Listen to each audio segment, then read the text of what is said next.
What's up, y'all? Kevin Ray here. Episode number 13. Going to take you back to 2013. But welcome to I Ask No One with Kevin Ray.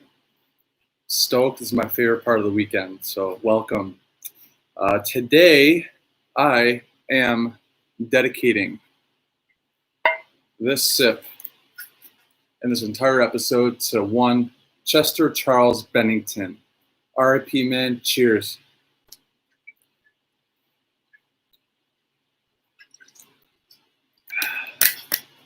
It's cold Jaeger at noon. You know, I went out for a run this morning and I got back and it's all sweaty and stuff. And I saw a lot of people outside and it's just a beautiful day here in sunny Buffalo, New York. But I told Ashlyn for the very first time since all this pandemic hit, I said, fuck this virus. Part of my French mom and dad, but that's how I feel. Never criticize, condemn, or complain. It's the first time I've really voiced my what the F about this virus. I look forward to things go back to normal. So, R.I.P. Chester, episode 13. We're going to start off with the fact of the day. So today in music, actually back in 1995. 1995, there was a bear bone, a bone of a bear, recovered in the Indrijca River Valley in Slovenia, and it is the oldest ever found wind instrument. First instrument ever found, oldest instrument ever found, 45,000-year-old bear bone, and the bone had, I wish I had a picture for you, but the bone had 4 artificial holes in it, and it was used as an instrument 45,000 years ago. Pretty cool. Pamela Anderson and Kid Rock got engaged for the second time today in 2006. I think you know how that worked out. I think what comes first to mind when I think of Kid Rock and his personal kind of endeavors is he had a testimonial at the Metallica Fillmore show for their 30th anniversary. There were testimonials that went up on the big screen at the Fillmore there, and Kid Rock finished his testimonial with something along the lines of, Lars, get your shit together, man. So Lars has been through some marriages and relationships, so Kid Rock's saying that. Him and Pam Anderson, there you go. Daron Malakian, guitarist and backup vocalist for a band called System of a Down, turns 45 today.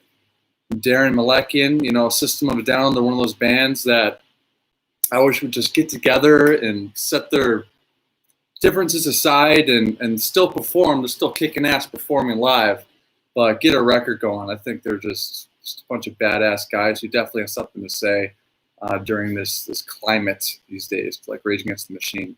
But I just found out this morning, Fredrik Akesson, lead guitarist of a band, one of my personal favorite bands of all time, Sweden's Opeth. Fredrik, Rye, your boy, turns 48 today. So I've met him a few times. He was in King Diamond, story for a different time. So today's quote, just right off the bat, man, I gotta quote one of my top 5 favorite songs. Time is a valuable thing. Watch it fly by as the pendulum swings. Watch it count down to the end of the day. The clock ticks life away. It's so unreal. You didn't look out below, watch the time go right out the window, trying to hold on, you didn't even know you wasted it all just to watch you go, kept everything aside, and even though I tried, it all fell apart. What it meant to me will eventually be a memory of a time I tried so hard and got so far, because in the end, it doesn't even matter. In the end, man, it hit 1 billion views on YouTube a few weeks ago. The first rock song that ever hit 1 billion views, that we're talking probably last year or something, November Rain, Guns N' Roses. You know what the second rock song that hit 1 billion views on YouTube was? Linkin Park's Numb off the Meteora record. And then came Teen Spirit, some like Teen Spirit, Nirvana. And then after that, which was a few weeks ago, In the End. 1 billion views, man. It's awesome. I got a skate deck here. Linkin Park. So this is the Street Soldier. This is kind of an homage to the Hybrid Theory 15th anniversary, 15 years since Hybrid Theory was released. This was back in 2015. Hybrid Theory turns 20 next month, man. And you see this soldier here? See my right forearm here? It's a little blank.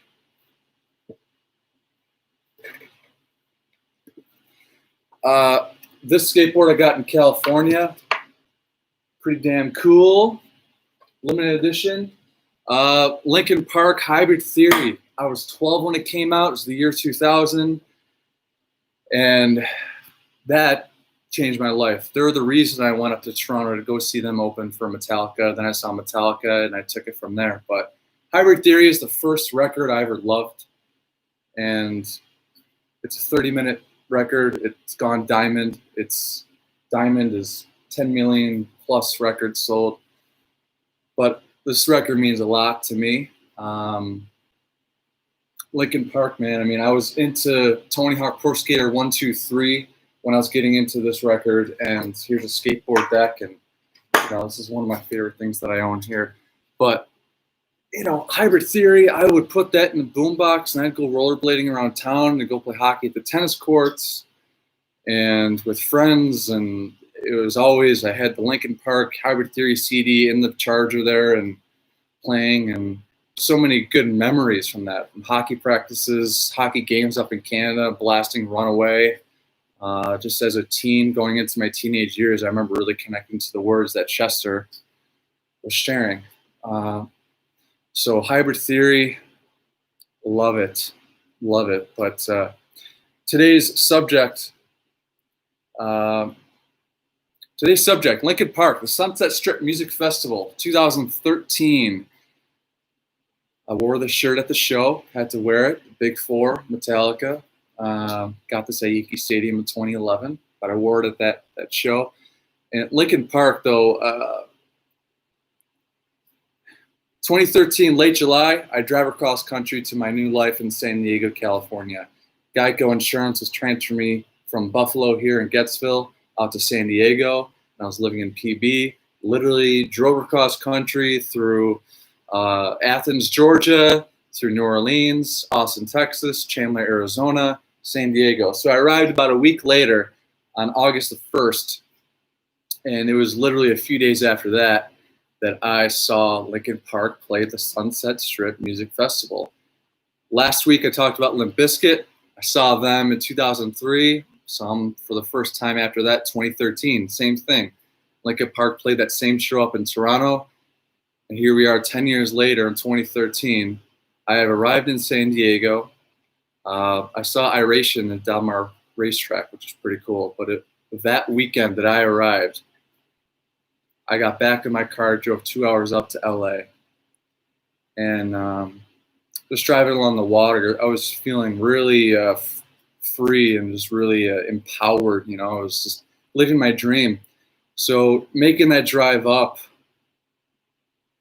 it was like, oh my God, I'm going to see Linkin Park. And so the Sunset Strip Music Festival, it only survived for a few years. They weren't making enough money, but they would literally close down the part of the Sunset Strip and put a stage right up on there and get bands performing at the Whiskey, in the Viper Room, at the Roxy. There was parties going on at the Rainbow Room Bar and Grill.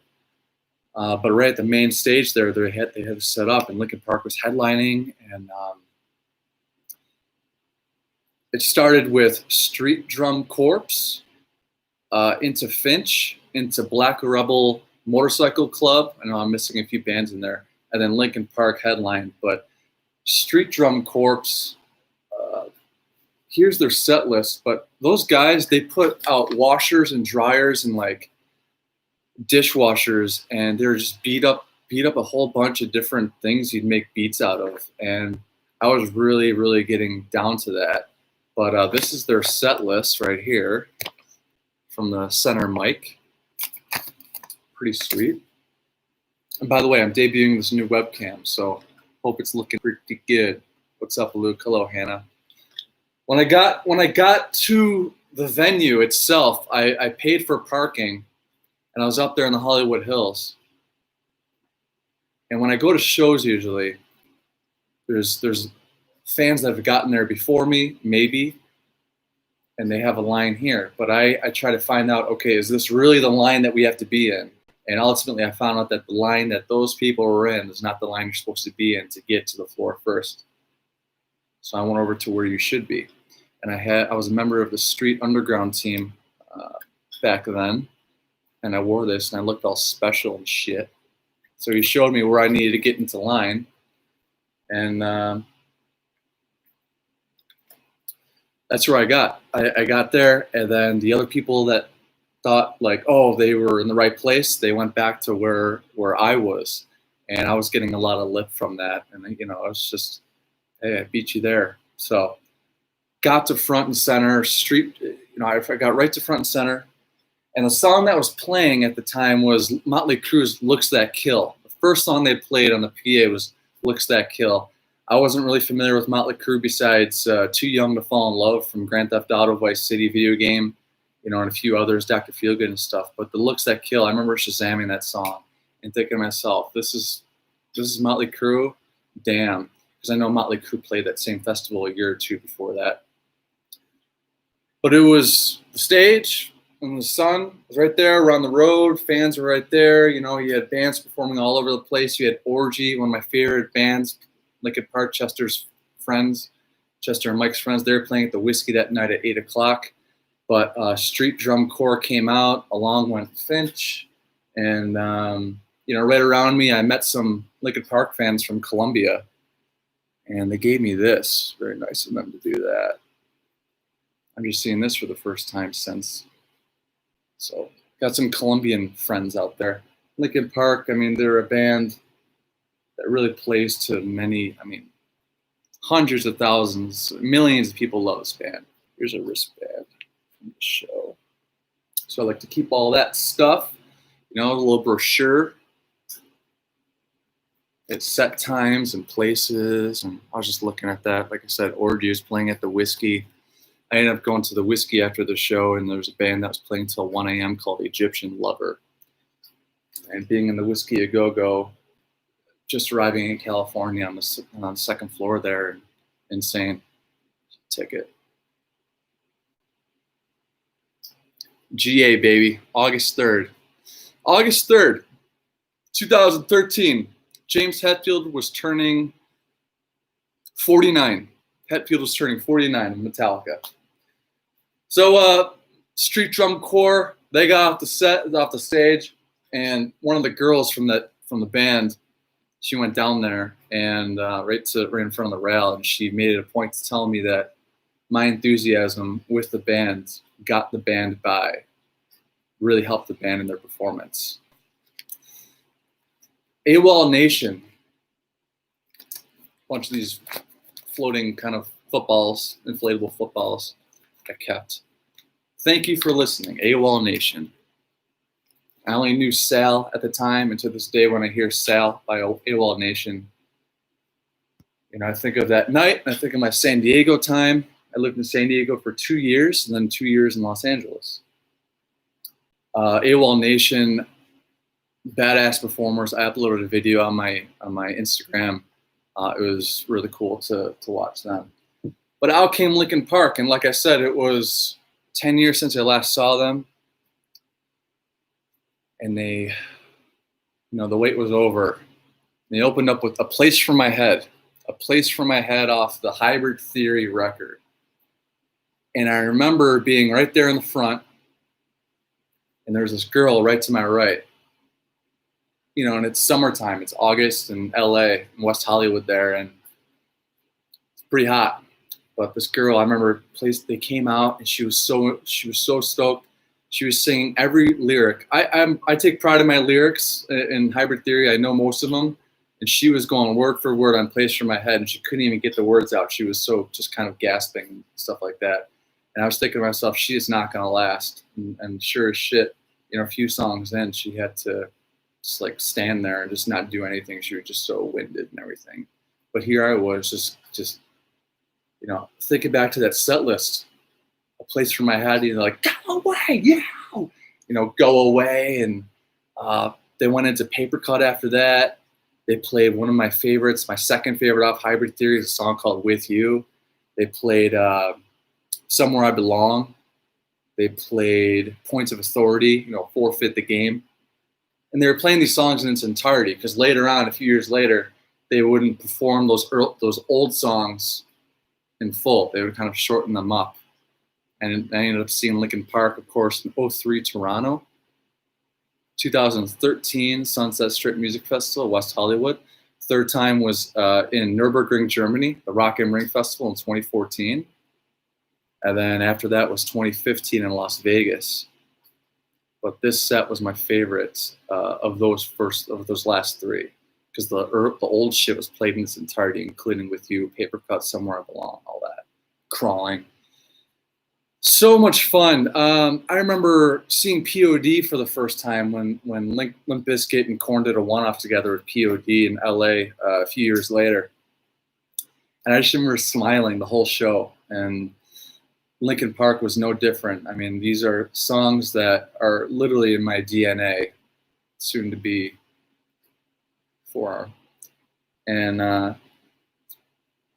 it's just so much fun getting them. At the time, I was coming out of a breakup with my girlfriend, and when they started playing Waiting for the End off 1,000 Suns, I remember looking up at Mike Shinoda, and the dude was just so full of life and enjoying himself up there. I remember thinking to myself, I want to feel like that. I want to feel how he's feeling right now. And the band was really making me feel that way, but I don't know. I saw this guy. He was just so confident and just happy. I just really showed it. And the lead singer of 311, I saw that similar thing too in Syracuse a few years back with Zach Schifferle. But I remember connecting with him on that song, which was extra sweet. But one of my cooler, more memorable moments, of course, Chester Bennington, when they performed What I've Done off of Minutes to Midnight. He went down there, and I uploaded a video on my social media, but he went down there right at the rail, and he's slapping up fans singing it, and he's coming my way. And the song's playing, and it gets right in front of me. He's right there in front of me, Chester Bennington, man, with his flames on his forearms, and we made eye contact. He slapped me up, and he just kept on going through the song, just singing. He went along this way a little bit, and then he was coming back, and then gave me another fist bump, and he kind of stood there looking at me. And I remember thinking to myself, like, you get a fist bump, and they keep moving, but I was like, what did I do to deserve all this attention from Chester? And he had that way about him to really connect with fans in a live setting. And I'll never forget that. But What I've Done off the Minutes to Midnight record. I remember towards the end of the set, there was a New Divide off the Transformers soundtrack, but they finished off with One Step Closer, which was their main song in the early days that got them started. And shit, I remember when they were coming through Darien Lake in 2005 with Fall Out Boy. I was, I was 17. I was 17 years old, and I didn't want to go to that show because Fall Out Boy was there. I was too metal, man. I don't want Fall Out Boy. Should have gone to the show, but I remember there was a radio contest. Who could say shut up when I'm talking to you, that line from One Step Closer, who could say that louder and crazier? And I remember there was a contest, and I'm up there in the gym in the JCC, and that contest is going on, and driving around in the car. It's really funny. But One Step Closer, I remember during that, shut up when I'm talking to you, shut up. And the whole crowd's just going, shut up. And I wasn't yelling shut up at that time. I was too busy just headbanging my ass off. I just remember Shinoda being right there. I mean, right there in front of me, like so many of my other favorite rockers. And, I was just headbanging my ass off. It was just amazing. But at the end of that show,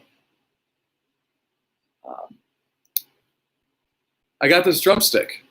Brad, their drummer, left the drum riser at the end of the set and went right up to me.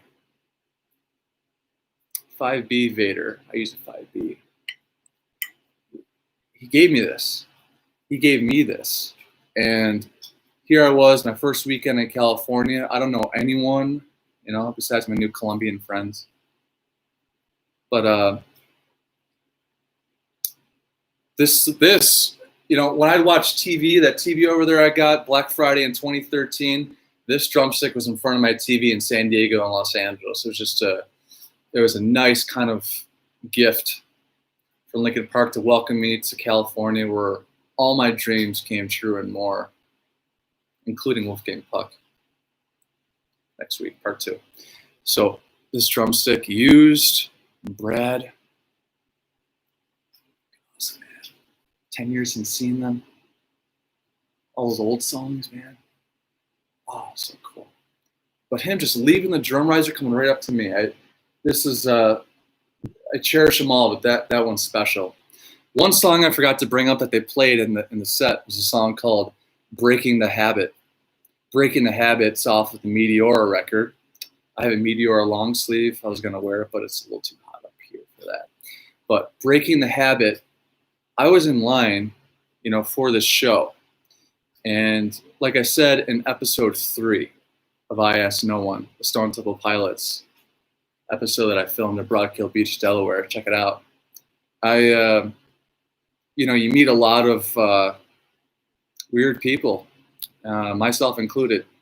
But this girl that I was talking to for a few hours there, she had cut off her finger.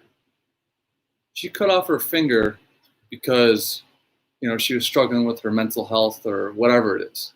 She had her hand taped up. And I asked her if she was okay.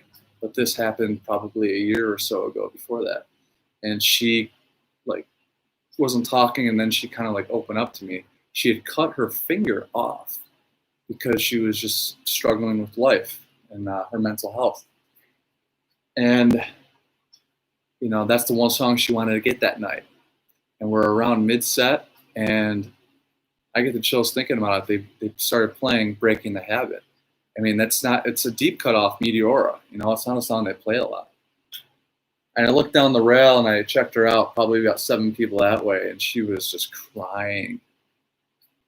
So, it's like a religion for most of these people, myself included. I'm going to take a look at these comments here. Thanks, Ryan.